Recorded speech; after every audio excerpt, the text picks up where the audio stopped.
do a lot of shopping, so I'm not gonna lie.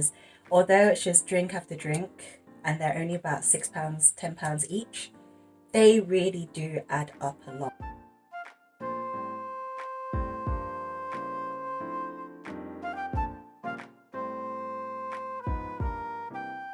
Hey everyone, welcome to Hau Chic. So today I am going to start this January series where I teach you how to save money, achieve good skin, and trying to find ways that you can know your ingredients when you come to skincare and not be indulging on too much of those luxury skincare that you don't necessarily need. With January, it's a very good time to make New Year's resolutions, and I'm not talking about those where you're going to hit the gym, you're going to go hard, you're going to get a six-pack, you're going to diet, I'm not going to go in that direction. So I want to share some things about my skincare, beauty, and also how I save money, how I can achieve my goals. And starting off with this series, I'm going to teach you how to save for whatever things that you want to spend on. So I usually follow a budget plan, and although I have been asked how do I afford luxury goods when I am still a student and I don't have the biggest salary in the world. So I want to explain to you how I do that, and also the things that I take into consideration, because a lot of these things are little tiny things that might not be so noticeable, but these things actually add up, and it really does have a huge impact in how you can save up your money. So I'm going to share with you my spreadsheet, and if you ever want to get the spreadsheet, then just message me on Instagram and I can send it to you and you can talk about anything budgeting. I find that with money, it's a little bit of a taboo to talk about money, and it's a bit of a sensitive topic, but I feel like it shouldn't be. I want to be able to express how I organize my money. It may not be the perfect way, and there probably is better ways to do it. So I had my inspiration from Patricia Bright, but also as my parents they didn't necessarily teach me how to organize my money, but they gave me a set budget, and however I spend it was up to me, and I had to organize that on my own. It was more of a trial and error kind of learning. So here I have my spreadsheet here, and I'm going to show you. You want to be able to set yourself a budget of what you want to do. So before you actually get into the actual values of what you do spend at each month, then you can use the same template, but actually put the values that you have actually spent during that month. So with the budget, you want to start off with your income. So let's say your salary was £2,000 and for each month, so your total income is around this much. And let's say you have different things. You may be a homeowner, you could be renting houses out, you could do some teaching on the side. There could be a lot of different sources of income. It could be YouTube at some point, which I hope soon. But for now, this is what I have. So sometimes I have some teaching. Let's say I make 300 from that. You could do some tutoring, and this is your yearly income. So then when it comes to expenses, you want to take into account the rent, which I would give the example of £580 per month, which is quite average for London. It's very high for a tiny room in London, but this was what it was. And then food, I am quite frugal, but I cook at home a lot. So let's say I spend about £30 per week. Let's say I'm quite lavish and I spend £200 a month on food, because I do dine quite a lot. And with water, electricity, gas, home insurance, all of these were actually part of my rent, so that I excluded in here, including the internet. And then my mobile phone was £10 a month, and then I don't pay council tax because I am a student.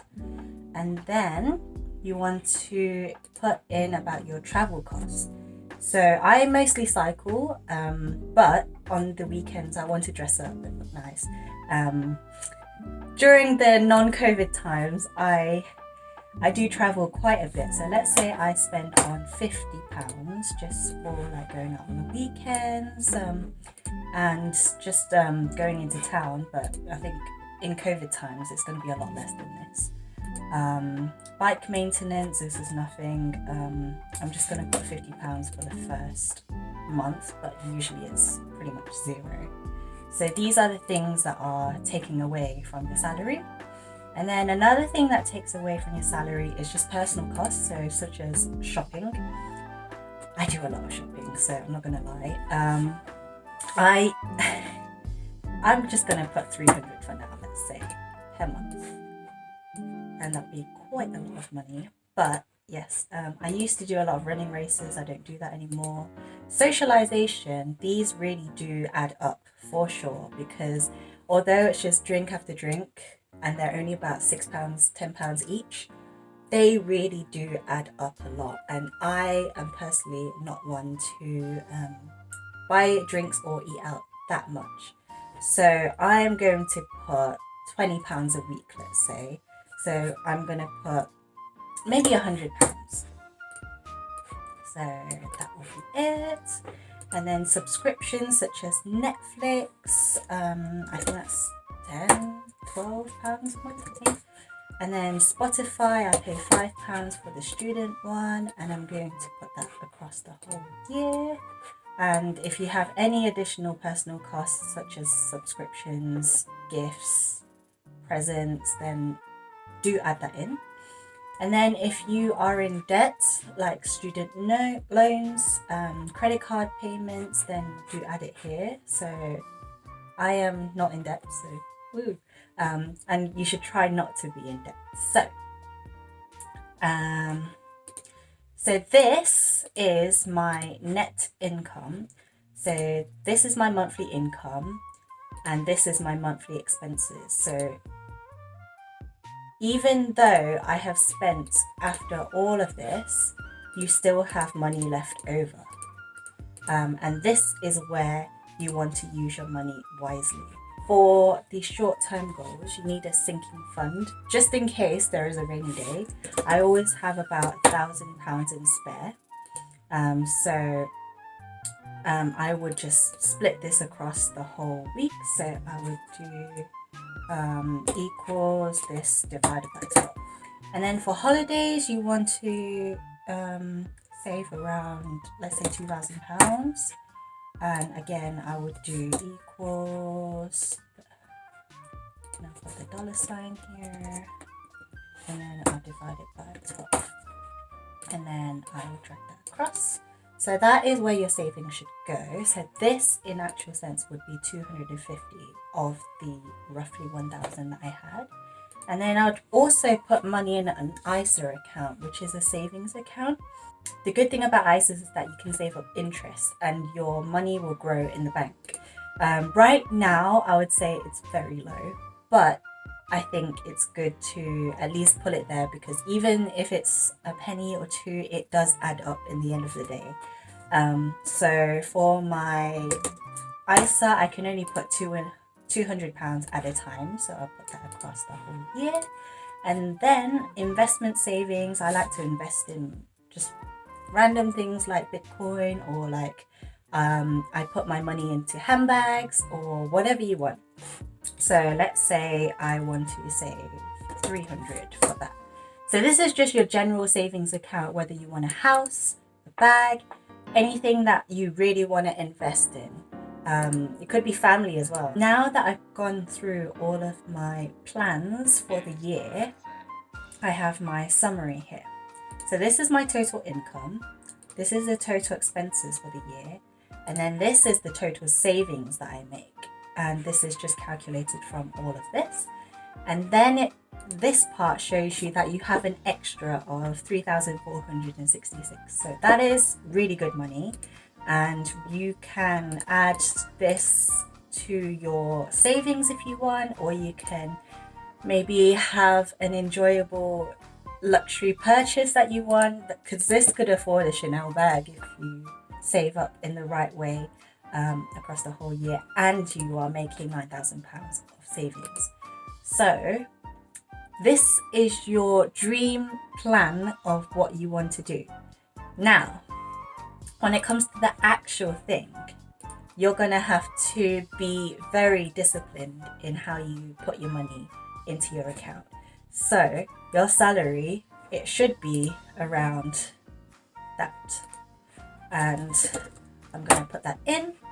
And let's say I didn't earn so much for January in teaching, and I didn't do that much, so I'm going to put 100. Your rent would be 580, I mean.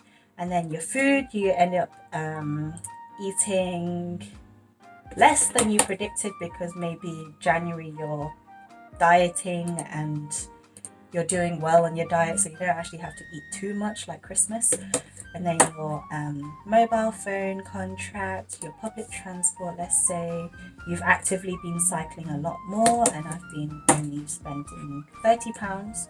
Uber, maybe I took one drink too much and I wanted to go home, so let's say 20. Bike maintenance, didn't need to do that. And then January sales, let's say I shopped about 300. And then socialization, didn't do too much because I was being a good January person and not going out to drink and doing dry January for some reason. But I did go to socialize and eat out, so I am going to put 50. Then you got your Netflix, your Spotify, and here you want to be able to put your savings. So let's say you put 100 into your sinking fund, and then because I wanted to aim for £2,000 for the holiday, let's say you put more this time because you've been good. And then in your ISA I put 200, investment I put 300, and then you have your first month calculated for you. So this actually shows you how much you've been saving and whether you have been going over. Sometimes this could be negative, which is a bad sign. But because you've been good this month, it has shown that you are doing a good job. And I put the summary in the last page. And so this is your budget and what you wanted to achieve. And then this is your actual budget, what you actually spent.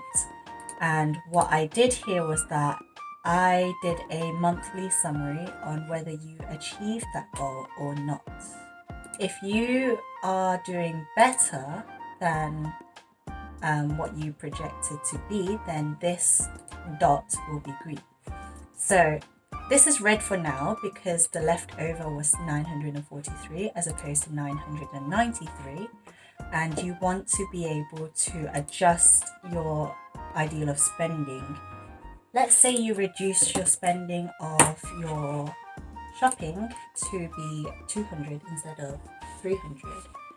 Then I adjusted it and it's turned green because you saved more than you did in your projected budget. So this is my way of organizing my money, and this is how I'm actually able to save up for the things that I want. I'm very particular on how I spend my money, and when you take into account all of these little things that organizes your life, then you should be able to spend on what you want, when you want, and you can choose how you want to get your luxury bag, or you can go on holiday.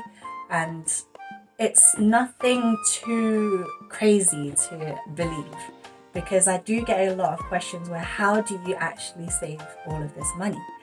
And this is how I do it. So I hope this is of help to you. And if you do want to get this spreadsheet, then please do let me know, and I can email one to you, or you can email me at howabby@gmail.com, and I can send you this spreadsheet. I hope that this series for January is going to be more of an educational one than my previous videos. So if you like these type of videos where I talk about beauty, fashion, lifestyle, then please do like and subscribe. And if you want to chat to me, anything beauty, fashion and lifestyle, including the money, then please do message me on Instagram at Hau Chic, and I give you all of my hugs and my love. Bye!